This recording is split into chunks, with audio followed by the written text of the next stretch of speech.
5, 4, 3, 2, 1. Good evening. I'd like to call to order the special meeting of the Planning Commission of December 5th, 2023. This meeting is compliant with the Ralph Brown Act as amended by the California Assembly Bill 361, providing for a public health emergency exception to the standard teleconference rules while allowing for public participation.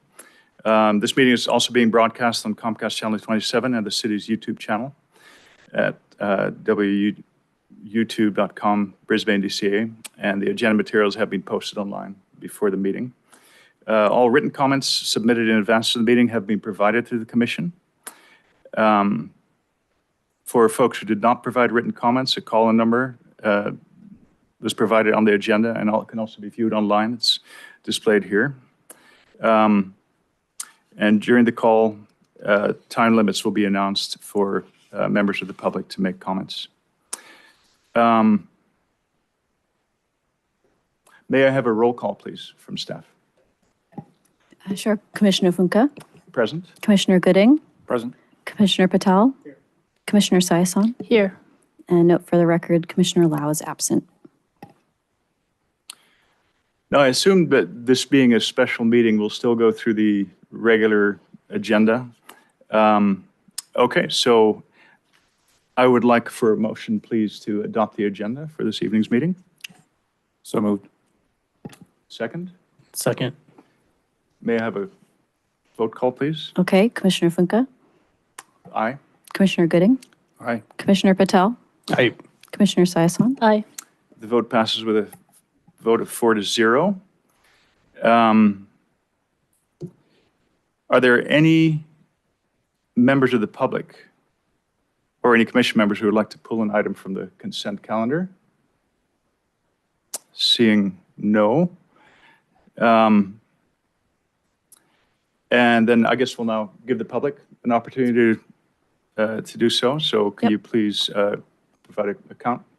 Yep. We've started a timer for 30 seconds, I believe.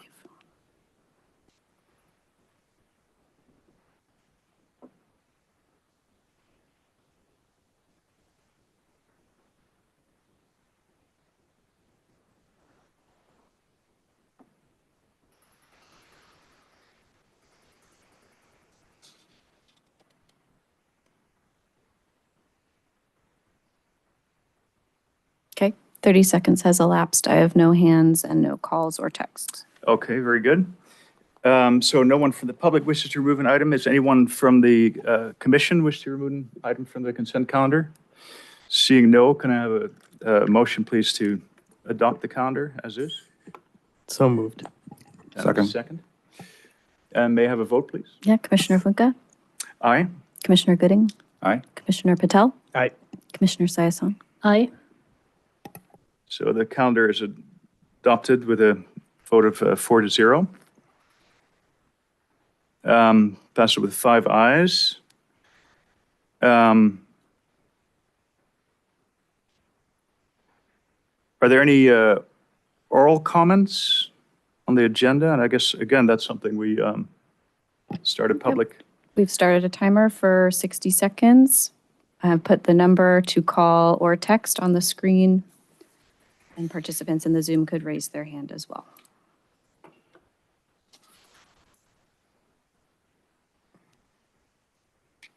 So while that timer is running, I didn't see any other written communications. We just got the workshop No. notes for today. No other communications. And no other ones were received, I assume. That's correct.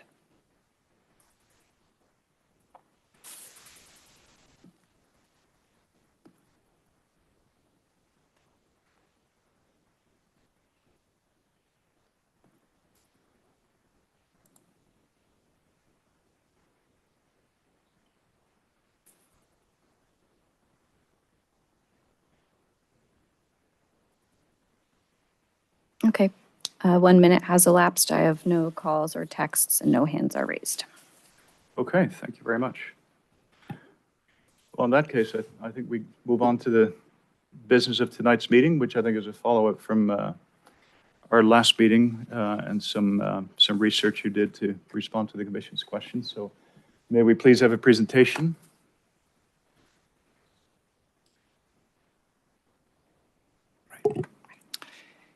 Yes, thank you, Chair and Commission. The purpose of tonight's workshop is for the Planning Commission to continue their discussion that was begun on October 26th regarding a zoning ordinance amendment to address the 2021 State Senate Bill SB 9 for urban lot splits and two-unit developments. A couple of items were raised by the Commission regarding parking. The first was for staff to provide an update on the work of the Complete Streets Committee related to parking permits. And the second and related was to provide further analysis regarding potential impacts on parking from urban lot splits. Briefly, on the first item, the subject of street parking and permits, the city's public works staff has indicated that a recent community survey has shown, and this was August of this year, has shown support for parking permits, at least in portions of central Brisbane, kind of split, and you have the results in your packet. So summary data from that August survey was provided by Public Works, and that's in the report. Further information will be forthcoming with the Complete Streets Committee recommendation to City Council, and that's expected to be put forward to Council in the early part of 2024, possibly even as early as January, but it's not calendared yet. Also, as noted in the agenda report, the municipal code already provides for establishment of voluntary parking permit areas. A stated purpose in the ordinance is to promote a cooperative effort among neighbors in dealing with the shortage of parking spaces on the streets where they reside. Currently, in order to establish a parking permit area in Brisbane, an application must be signed by the occupants of at least 70% of the dwelling units within the boundary of that permit area. And the code was adopted 25 years ago, and to date, no permit areas have been established under the ordinance. Yes. Mm-hmm. Is your microphone on?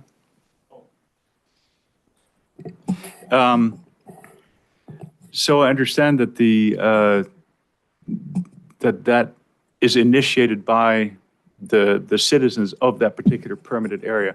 Do the boundaries of those area already exist, or are they created sort of by the request, by virtue of the request? My recollection reading the ordinance is that it's kind of block by block up to the citizens or the residents to decide, and it would be both sides of the block. So you couldn't do a parking permit area for one side, not the other. I see. Okay. Can you just, now I'm interested, is how would that work? How does someone that's a citizen of Brisbane do that? So that's a good question. We haven't actually had the process. It goes through the city clerk, if I recall. I can pull up the ordinance. Thank you. Essentially, I believe it would be initiated just like any other permit, but they would sign, essentially it'd be like a petition, but that document of signatures would go along with the request with the map area. Yeah. So, I can share, if you're interested, on the screen, the process from the code. Do you want me to do that? Could you? That'd be I don't know great. if it's Thank you. Okay. It's chapter 10.26 of the municipal code. So persons desiring to create a designated permit area may submit an application to the city clerk containing the following information, and then a map showing the proposed boundaries of the permit area. Both sides of the street must be included within the boundaries of any proposed area. List of addresses and identifying any commercial properties or non-residential properties, et cetera. It's a petition. Yeah, so Ken, you're exactly right.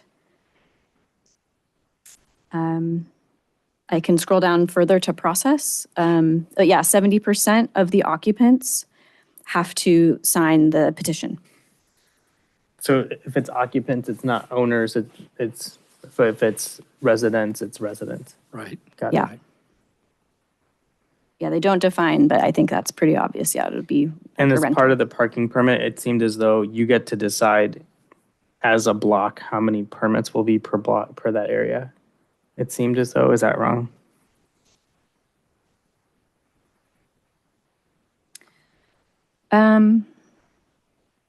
I wish I knew this section better. It seems that the suggested maximum number of parking permits that may be issued to each dwelling unit is required to be part of that application. So yes, the residents would, in their petition, establish that suggested maximum number. It does say suggested. So obviously, I think the city has potentially some discretion in that, but. Got it. Great. Thank you. Julia. Thank you. Good question. So then on the second item, to provide further analysis of parking impacts from urban lot splits, there were two key questions that fell under that topic. First, how would parking requirements be applied to future additions? Second, could the city prohibit off-street parking for the second lots that are created to preserve on-street parking? On the question of imposing the city's parking requirements on future additions to the urban lot split property, the city's legal counsel indicated that the overlay zoning provisions would still apply to additions going forward. In brief, once a property has invoked the provisions of SB 9, the limitations in the government statute of a city not requiring more than one parking space per primary dwelling unit would still apply. That would carry with the land. It's not limited to just the initial development. So essentially a development could be phased. So if the code allows for a larger development than was initially applied for, then that addition would still be under the original provisions. Wait, can you explain that? So if it's a larger building, then we can still only require one spot. Right. So if for instance, they still have room within the FAR to add on to the building, they could still do that. Okay.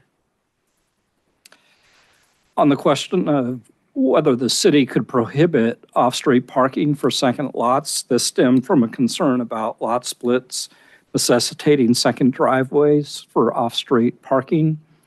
In essence, two driveways would be required, one per lot, where previously only one driveway would be required for a single-family home on the original lot. Thus, the additional driveway could result in the loss of street parking. State law allows jurisdictions to require no more than one off-street parking space per primary unit under SB 9. One could surmise that without this state limitation, jurisdictions would otherwise require more off-street parking than just one. If a prohibition on second driveways were adopted into ordinance, it would essentially flip this script. Planning staff inquired of the city's legal counsel and city engineer on this question, and legal counsel stated that there's nothing in the statute nor any case law that prevents the city from prohibiting off-street parking for the second lot, but he noted that imposing such a requirement may diminish the property value. The city engineer indicated that while a driveway to access off-street parking might remove one on-street parking space, it also creates a private space that gets cars off the street. He indicated a preference to move more in the direction of requiring private off-street parking and less reliance on the public right-of-way. In the previous workshop, 6 theoretical build-out scenarios were provided.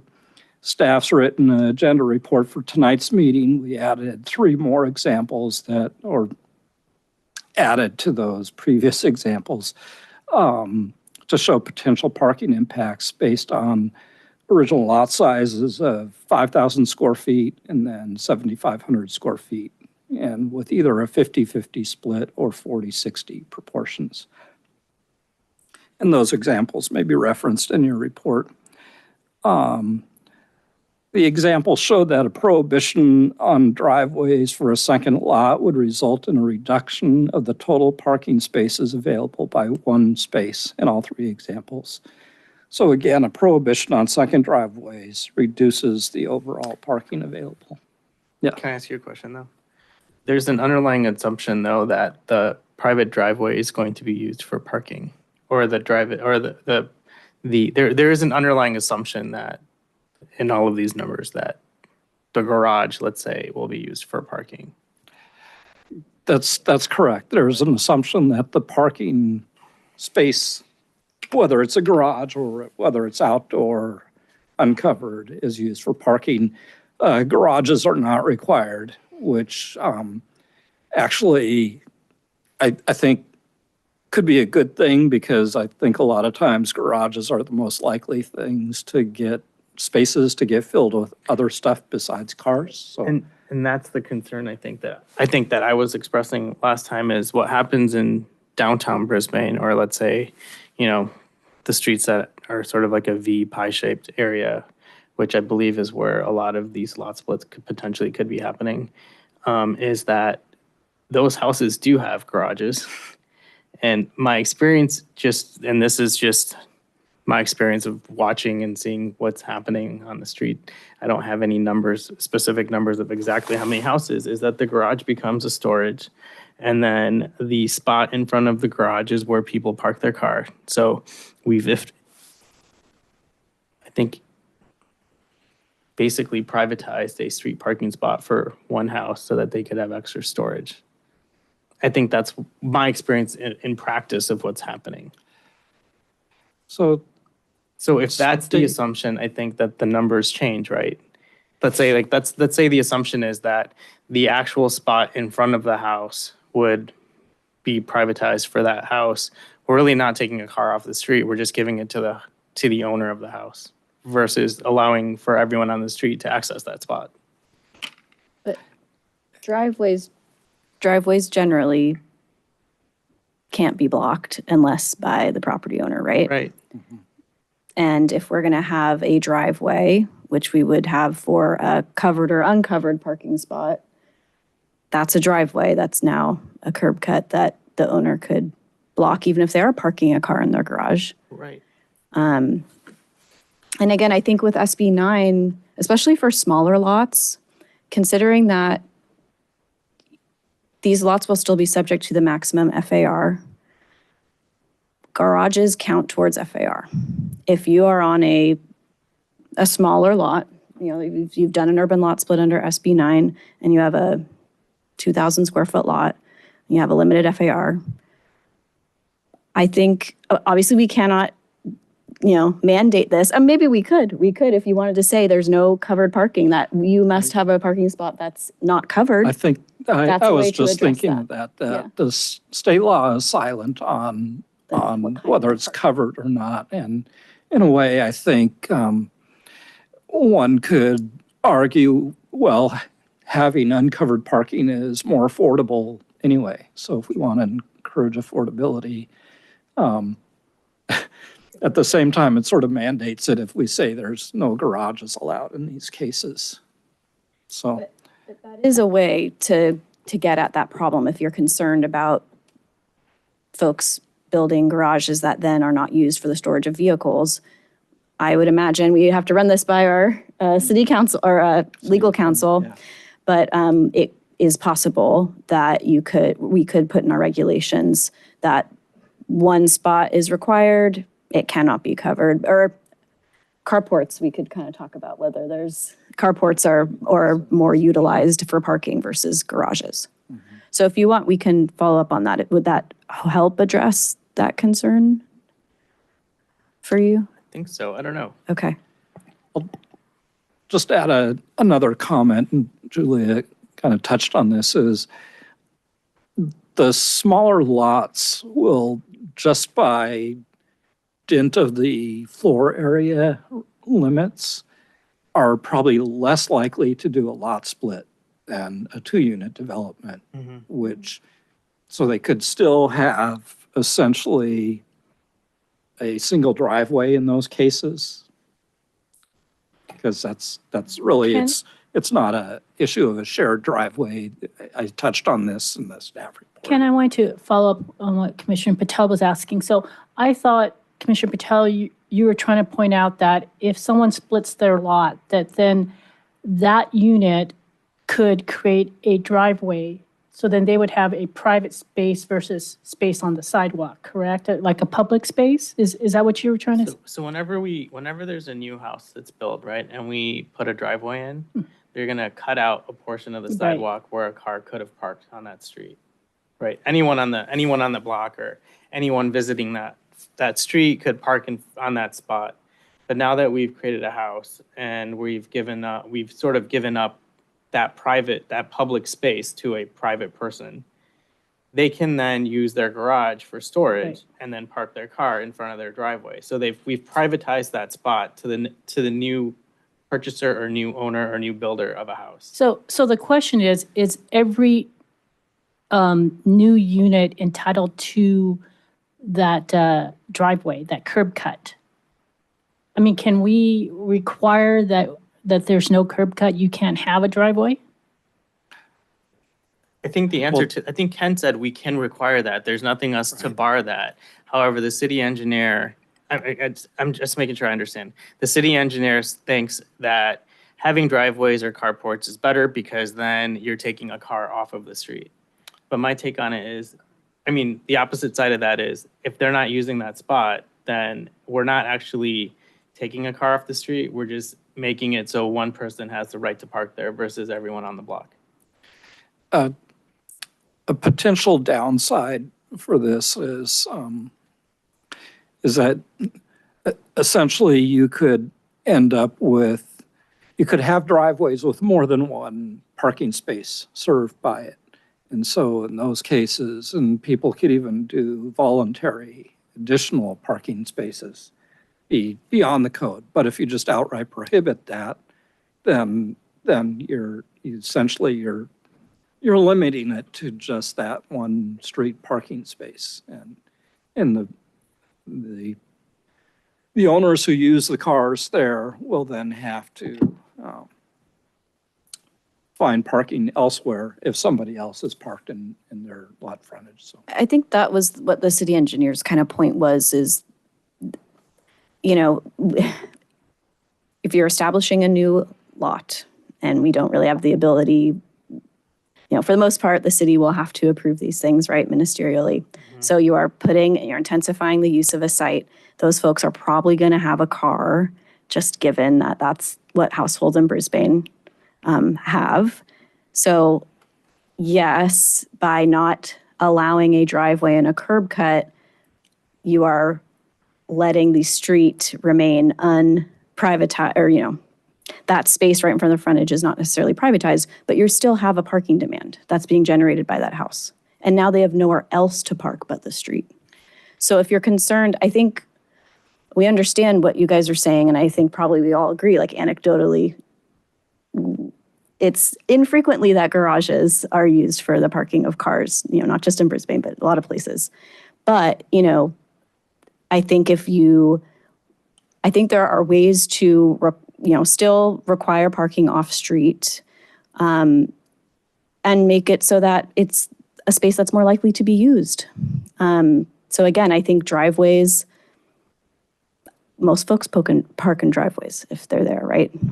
We could even require, I'm sure, like I said, we'll need to talk to the city attorney, but like I think there are kind of development standards we could adopt that make sure the parking that is provided off street is very unlikely to be converted, like a garage, for example. That's a very easy thing if, you know, by adopting those kind of performance standards, we could at least really, really discourage it or reduce the incident of it. yeah, I think the comment about perhaps allowing for a carports, you know, so it's open, it could be enforced upon, whereas a garage, you can't see what's inside the garage. So if this is a concern that the commission really wants to put forward, that might be one alternative. I noted in the staff report, and I'll just mention here, I'm close to the end of my presentation anyhow, and we've already kind of touched on what I was going to talk about. But so Generally speaking, the models for zero parking are dense urban areas where you have public transportation available to you. In the R1 and RBA, we really don't have that available to people. We also have very steep streets. So especially if somebody is elderly or disabled, even fit people would find it challenging to carry a bag of groceries from Visitation Avenue up to Kings, perhaps, or Trinity, or even closer. It gets pretty steep. And so I don't see the elimination of driveway essentially taking away the need to have a car for people that live in this area. So it essentially just pushes that car to somebody else's frontage is the concern. So, Where in Brisbane does SB 9 apply, though? Does it apply all the way up to Kings? throughout the R1, yes, Okay. and the RBA.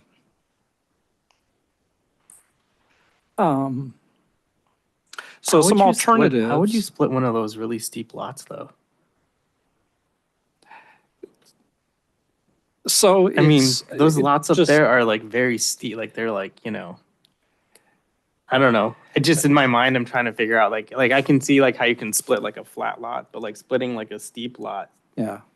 Without getting into specifics, I've been in conversation with somebody who's interested in splitting a lot that's on the order of 9,000 square feet. It would have been too small to split it to two 5,000 square foot lots, but could potentially be split to two pretty sizable lots at this point. And so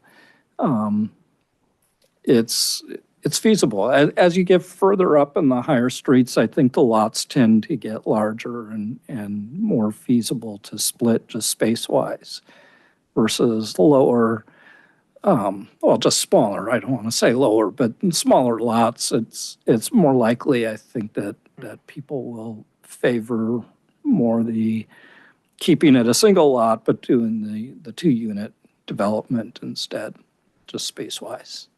So there were a few alternatives, 3 alternatives that I'll just mention, and they were mentioned in the staff report. One is to address the issue of that driveways are defined as just serving a single lot, and so that might be something that we either look at changing the definition or perhaps within the overlay zoning that we address that to allow for shared driveways. And so that's one way to address this. In this one, the second one, it's not quite as direct an impact, but could help as well as to limit the size of the primary units on the second lots to be less than the standard floor area ratio. Although the city doesn't regulate the number of people that can live in a house, per bedroom or by floor area, that kind of size limitation may encourage use by fewer residents and then potentially fewer drivers. So it's kind of less direct. Again, the state law requires each unit to be allowed to be at least 800 square feet in floor area. And the third alternative really goes to the parking permit question and whether council might have an appetite to change that ordinance once they've heard from Public Works Department. So that's it. With that, we could continue the discussion or questions at your pleasure. Sort of the end of the formal comments that you had? That's the end of my Okay. formal comments. That's good, because I know we've been discussing it as we go. I actually thought that the point that was made in the report that the off-street parking requirement basically increases the net number of parking spaces regardless of how people use them, and that should sort of be the I think that's a good goal. And I think that was stated in the report that that should be what we should encourage. You should just maximize the number of spaces. And then I think we have, like you pointed out, if things get tight, there are other tools that the community has to address it. If you want to do permit parking, if things get out of hand, then you could do that. But so, and I actually thought that it was very well argued. And I actually, there's one point you raised about allowing shared driveways. I actually like that idea, I think, because I think it addresses at least part of the concern, because that way you have the parking accommodations, that requirement is still there, but you don't have the extra curb cut. So I think that would be great. But how would that work in practice? Like, would there have to be sort of an agreement that is carried over, like to successive users and down the line? Or Right, so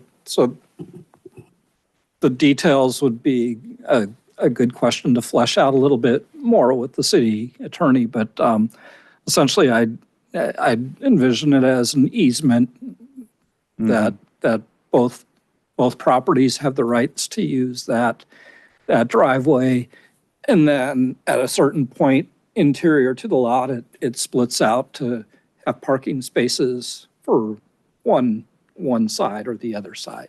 yeah, yeah, that makes sense to me. And if that's if the owner is amenable to that, I think in principle it feels like something we should allow, because it kind of is the best of both worlds that way. Yeah, well, I was just wanting to just add that I think that's a good compromise. So for folks that want to split their lot, then so you buying those 2 units, that you share the driveway so that we don't lose public street parking. So I think that's a good compromise. And then you still keep, they can still, I guess, technically have a garage and a driveway, right? Because they're sharing it. So that would actually increase the number of parking spaces available.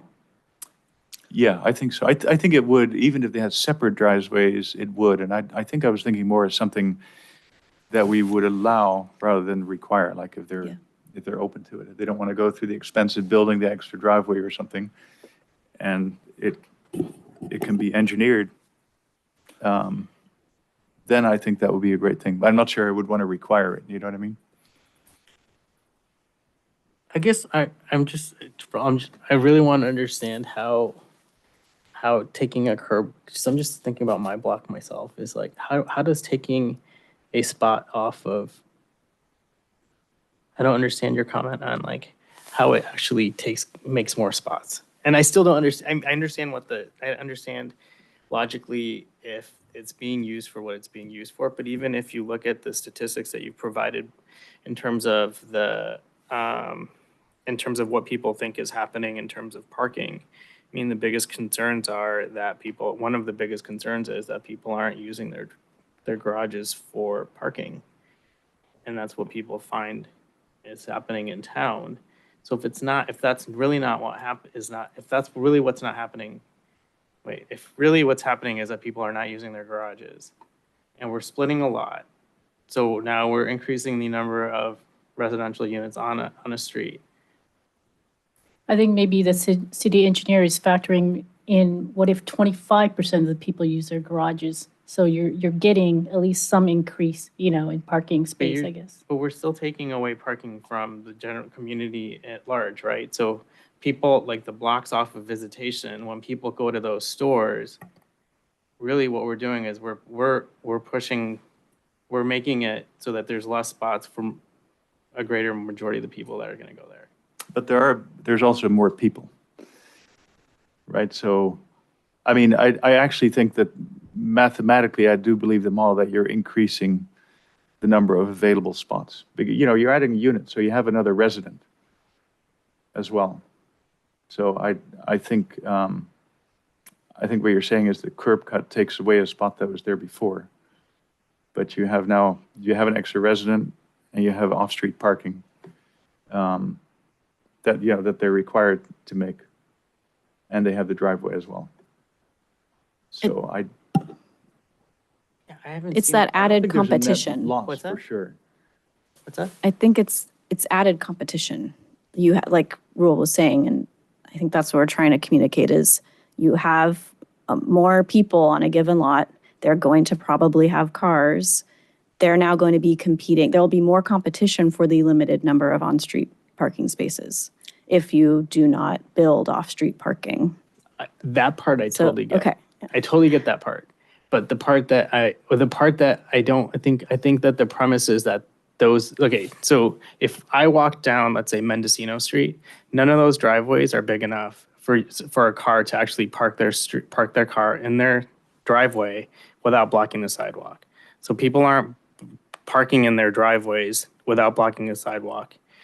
They're parking in front of their driveway, in front of their garages. So they're blocking the entrance to their garage and privatizing that spot. There are very few actual driveways that I've seen, and maybe I'm wrong, and maybe this is actually happening, is that where people actually park in their driveway. And then there's fewer people that I know that actually park their car in their actual garages.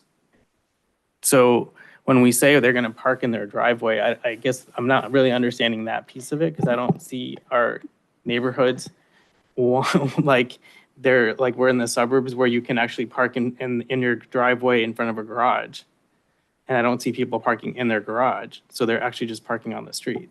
But wouldn't they be parking in the street if they didn't have a garage? Right. That's It might just be not in front of their house. It might be in front of someone else's house. Right. And that's it. That's exactly it, though. But there's people that are already fighting for parking spots now. We're increasing the Right. housing, and then we're privatizing that spot for someone that's moving in that's new.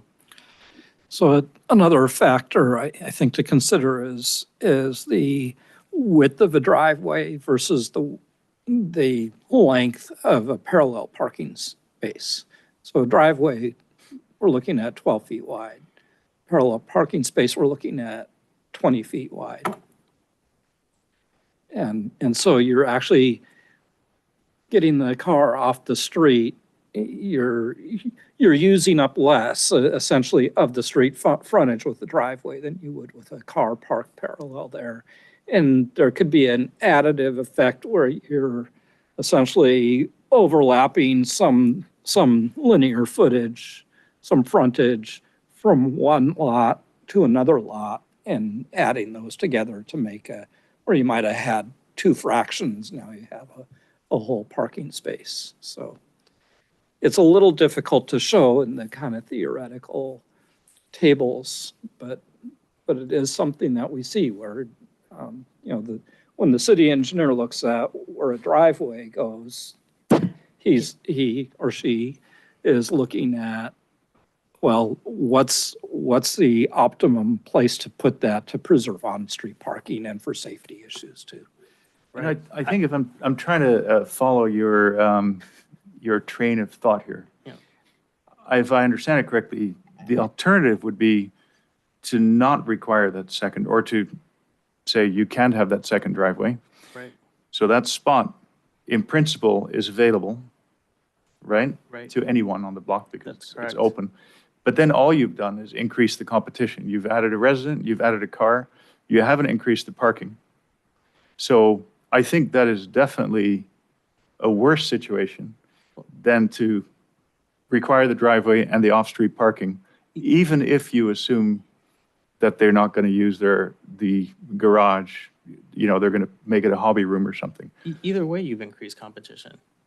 Because let's say you do a street cutout, right? And now there's an extra person, right? The remaining parking that's on the street, there's not going to be any less competition from the people that were already competing. So now there's just one less spot for the people that were already there. So in terms of finding the parking, I mean, you're just privatizing a spot. So you're making it so one person that now lives at that place is entitled to that spot versus everybody else on the block. That's all in terms of competition, you have decreased the competition for the person that split the lot and made the driveway, but you've increased competition for everyone else that was already there. I just add one point, and this is mostly rhetorical, but SB 9 requires us to allow greater density. That's kind of non-negotiable. We're stuck with that piece. Yes. So all we're doing now is trying to manage the outflow of that or the result of that. Correct.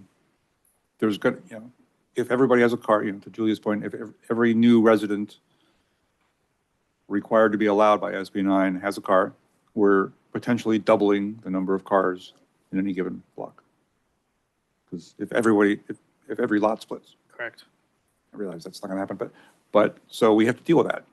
And so maybe not the answer, but the direction to push it in is that we will make people at least create potential off-street parking that wouldn't exist if we don't require it, because nobody's going to do it if they don't have to.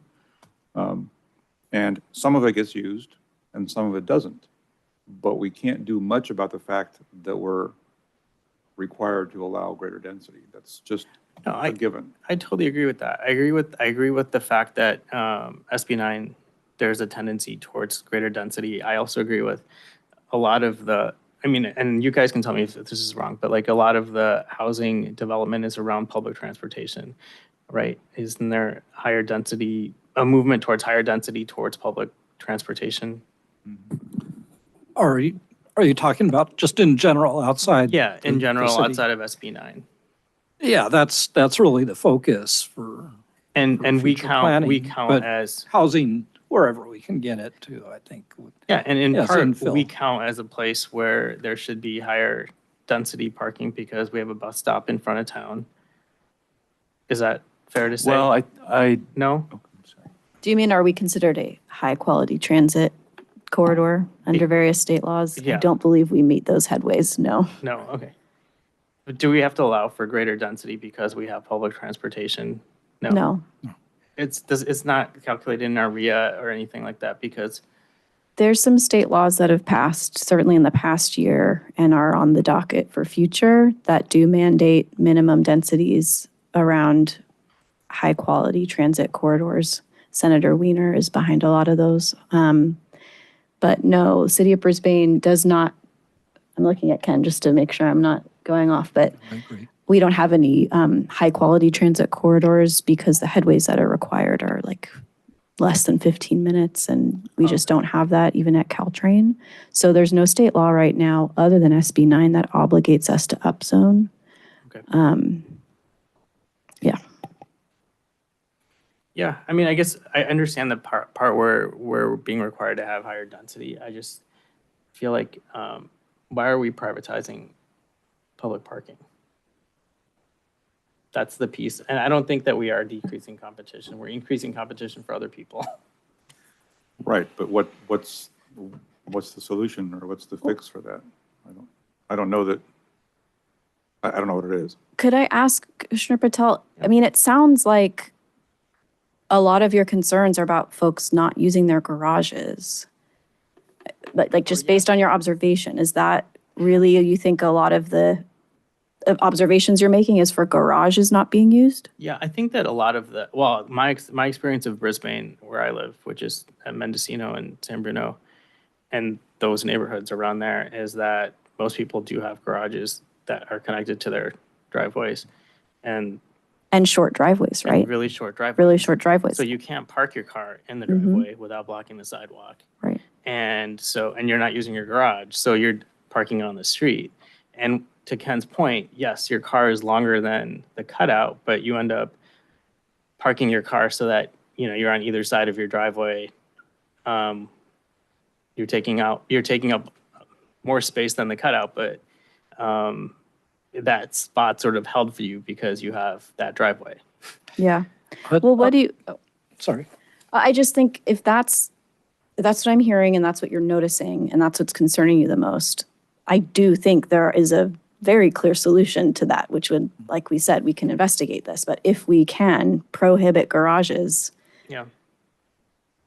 I mean, a parking deck is probably more likely to be used for parking. If you look in the higher level streets, for example, on Humboldt and Kings, all the downslope lots mostly have parking decks. There's no for some portions of certain blocks, there's no even on-street parking, right? Because the slope is so steep and the street is so narrow. And one added benefit of, or maybe not benefit. One consequence of splitting a lot and having to develop it now with a new house is our city attorney has confirmed we can still apply our frontage improvement requirements that would call for street widening. So like especially on those portions of Humboldt or Kings where it's a 20-foot wide roadway, there's no on-street parking that even exists. If you have, assuming a lot that has a fairly generous frontage, you're getting street improvements out of a new lot developing. So are you suggesting that we potentially recommend to the council to consider, in the event of a lot split, that the additional unit could not build enclosed parking? Assuming that we could legally do that, Right, I think that would at least hit at the concern that Commissioner Patel I was is thinking about raising. that 20 minutes ago, and I was wondering, can we really do that? But if we can do that, that seems like a fix to Commissioner Patel's That it be realistic a, concern about, what really, and I think people at home are nodding their heads that, yeah, a lot of folks don't use the garage for parking. I think that's just a reality. We have no empirical data, but feels right. And if that can be maneuvered around so that any off-street parking is more likely to be used for parking, then that's good. It would still essentially be privatized, right, to go to your other Well, objection. it's on private property then, that's the point. Yeah. I guess that for me, like, I feel like that the numbers actually work out better that way because you're actually using that for parking. So you are taking a car off the street, whereas in the other scenarios, you're actually not taking a car off the street. Yeah, that's true. I do think that Commissioner Gooding had a good, I think you said it was a rhetorical point, that you're going to have increased density. That's going to have the sort of all the natural consequences of that.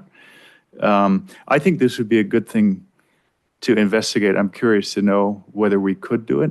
There is a part of me that I could imagine it being sort of objectionable, that you're limiting you're telling them to make off-street parking, but you can't make it covered.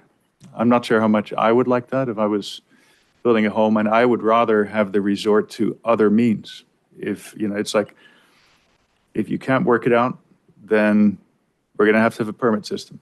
If you're going to be, I think there's other, like I was saying earlier, other tools we could use. I don't know that a permit system really addresses this problem. I mean, in theory, any resident or occupant of that block can get a permit, and there they are right back out on the street to begin with. Right. Well, but it might make people think twice about having 3 cars or, something like that. If it costs money, I think that's the whole point of having.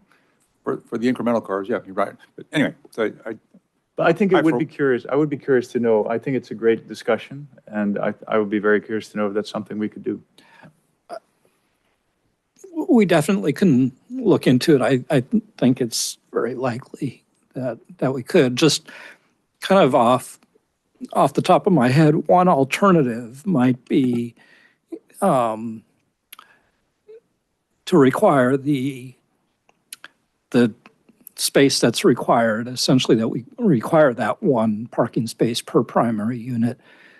But as an alternative, if they want to add even more parking than that, they could still have their garage too.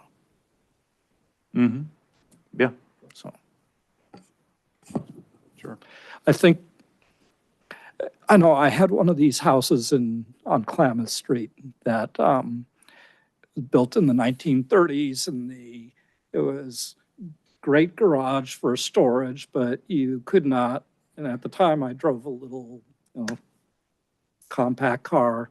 I could not drive it into the garage and open my doors. I would have had to climb out through the roof. So I think with the older homes, that's a lot of times the case. And so,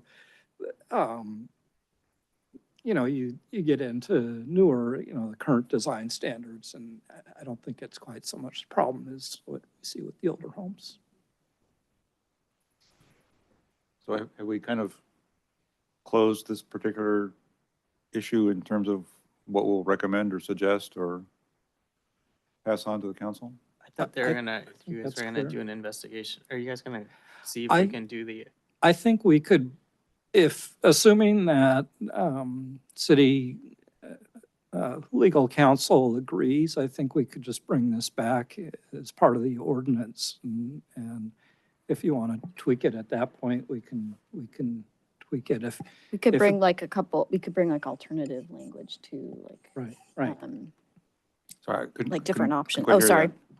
We could also bring like alternative language in the ordinance where you could kind of pick which one works. Can you elaborate? I wasn't quite sure on that last point you were making, that you were saying that people can have their garage if they provide more than one parking space, or what was it? I think this is something to explore with the city attorney. I'm just kind of off the top of my head, but so state law is saying that the city, we can't essentially prevent a development for lack of parking if they're providing one space per primary unit. But it's not to say that, if we're saying that one space has to be either open or in a carport, but can't be in a garage. So that's one question. But then allowing still 4 garages, we could say, okay, one space is covered there as an alternative. An owner may choose voluntarily to add additional parking, and that parking could be uncovered or it could be in a garage.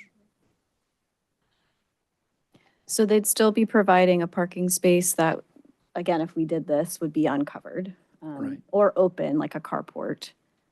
But we wouldn't prohibit them from also building a garage. So there'd still be guaranteed one space that likely will not be used for anything other than parking, or at least will be more likely used for parking than a garage. But we wouldn't then prohibit them from building a garage as well. They'd be meeting that one space requirement. And then also voluntarily providing it if they wanted to. Just because you guys had also thrown around, maybe we just prohibit garages altogether, just in general, for these split lots. Does that, doesn't look like I made that any clearer. I think I need to see that kind of thought out more, because, I mean,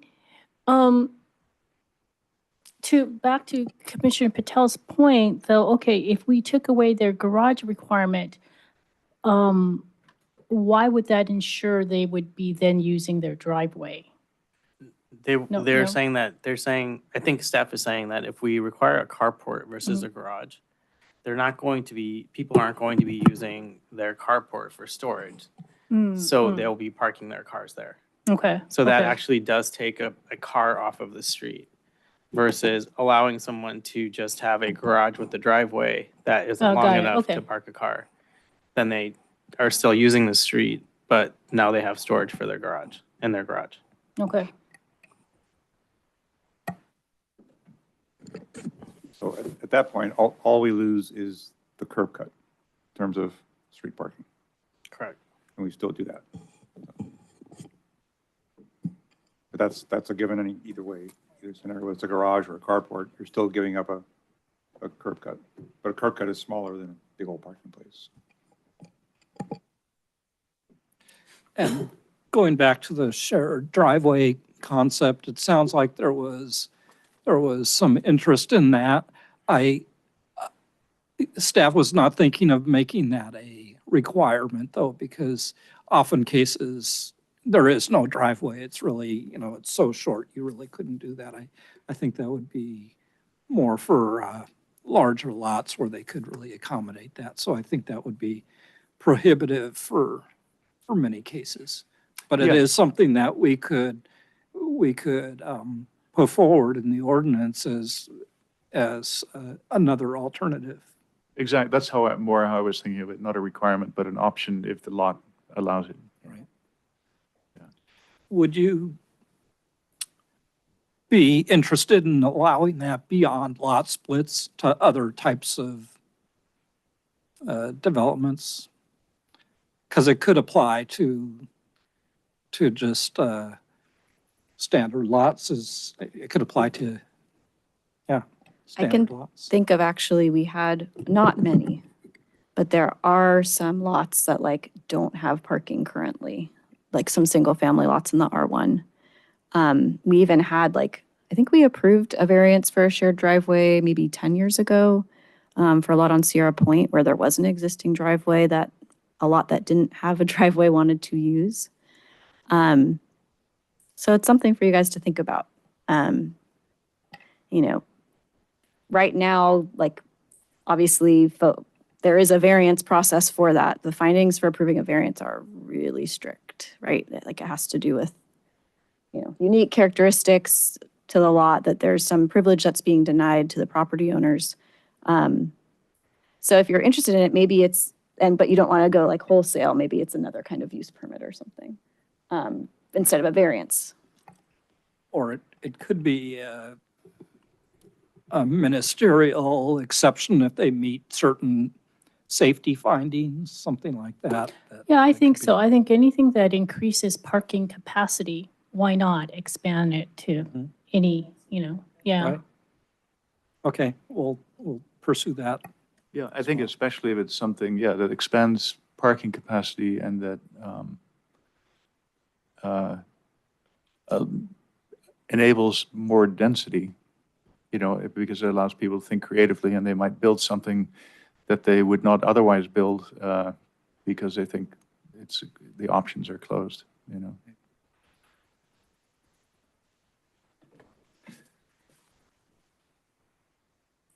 Very good. Commissioner Sison, any more questions? I feel like this side of the commission has, anyone else? I have a quick question. Under SB 29, is it 29? SB9. SB9, okay. Under SB9, if a lot is split, I think you've answered this question before. I just want to make sure I'm correct. Okay. Under SB9, let's say we do have a lot split and we allow for a new house to be built and that house builds a garage and we don't have the carport scenario at all. It's just a garage.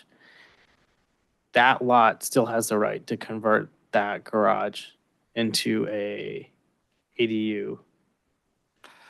Well, the primary unit, so assume that lot has a single-family home and then an ADU.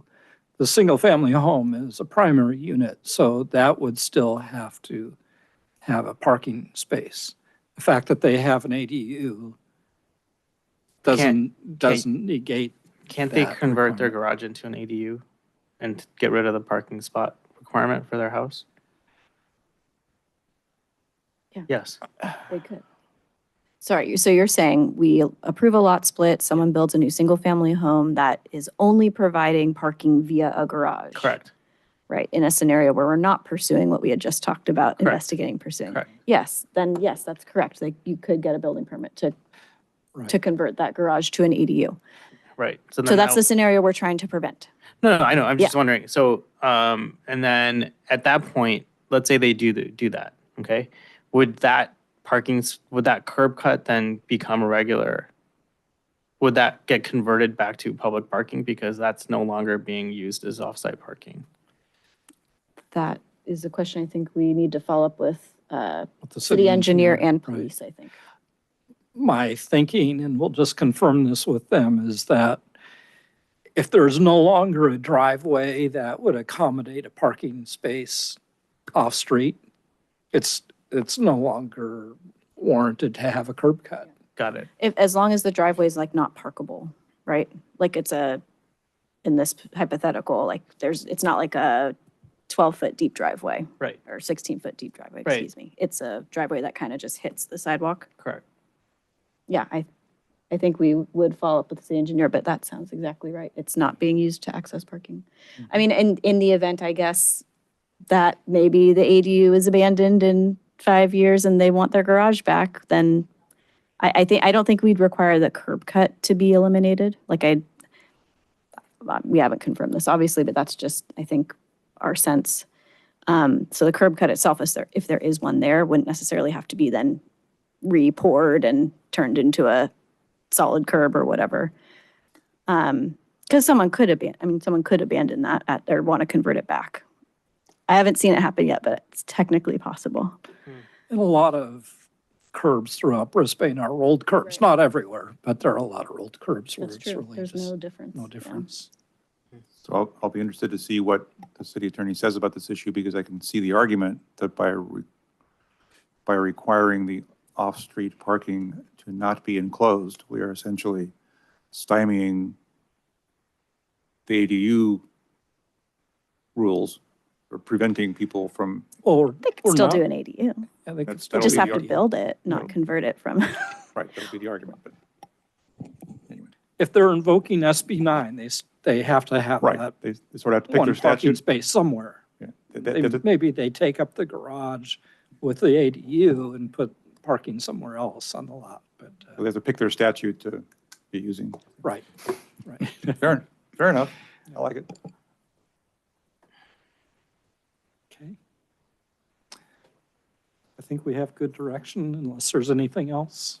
Yeah, any other comments? I thought this was a great discussion. I also would like to compliment the staff on the report. I thought it was really well-written, and I think that you formulated our questions really well. I think you kind of, better than I remembered them, but they were very clearly outlined, like this is what the commission wanted you to address, and I think you addressed it really well. Thank you. I thought it was a great discussion, too. I agree. Any other questions or any other items? So do you want to, there was something, an attachment that you We- said? We can move on to the staff-initiated item, if you're ready. Yes, okay. Let me pull it up.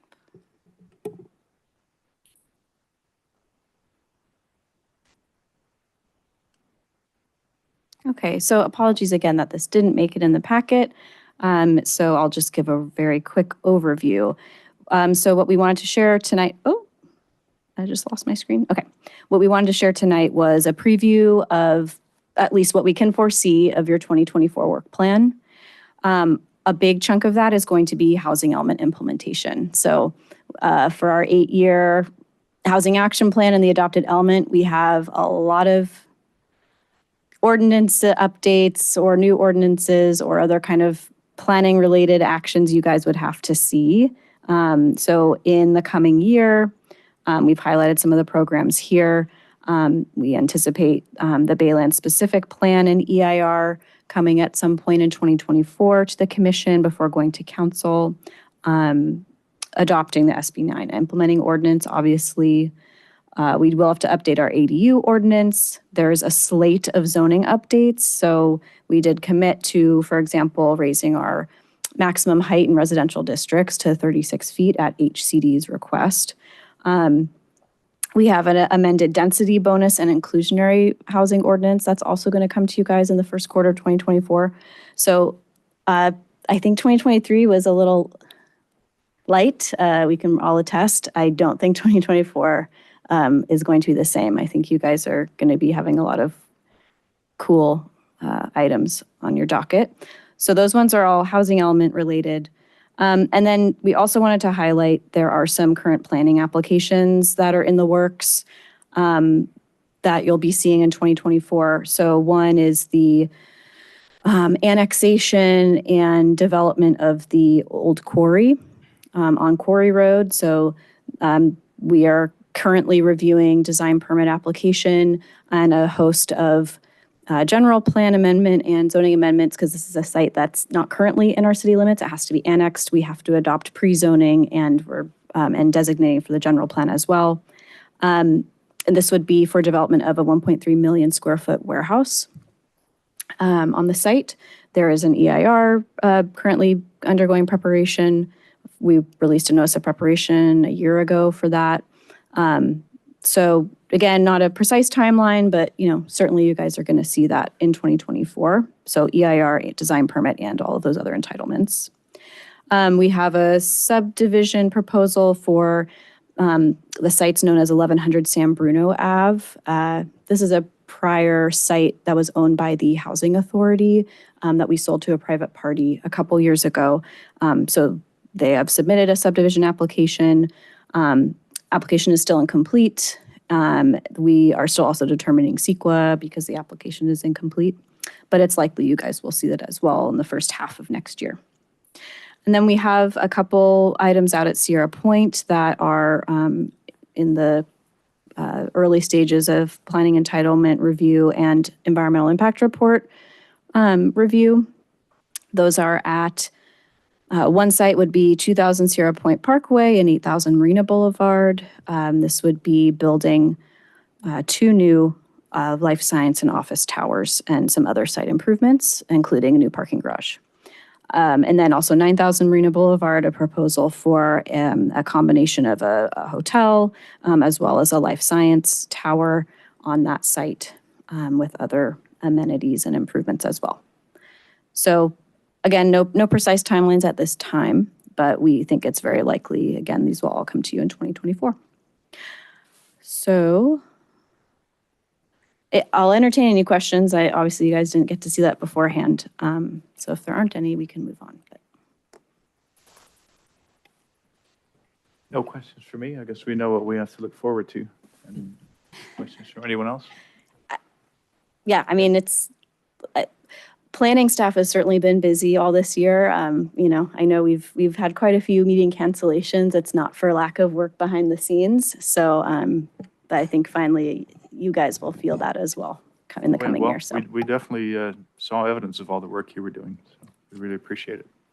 Thank you. I just have one question for educational purposes. Remind me, please, when you say that we will consider the environmental impact report, what is the scope of our work when we see or get an EIR? well, if it's for an application that doesn't require council action, so something that's not a legislative, like there's no general plan amendment or zoning ordinance amendment involved, the planning commission is the decision-making body for, like say a design permit. You guys are the decision-making body. So if there's a design permit that includes an EIR or a mitigated negative declaration and no other entitlements that would bump it to council automatically, you guys, the commission would be the decision-making body. It would go to council on appeal. For any project that does involve legislative actions, like general plan, zoning amendments, you guys provide the recommendation, council provides the final action. Thanks.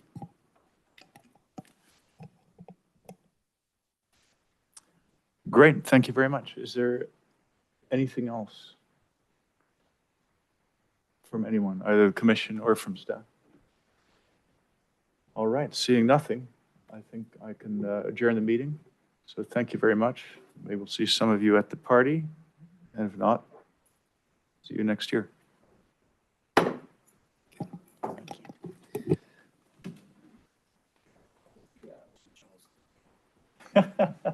You never had one during your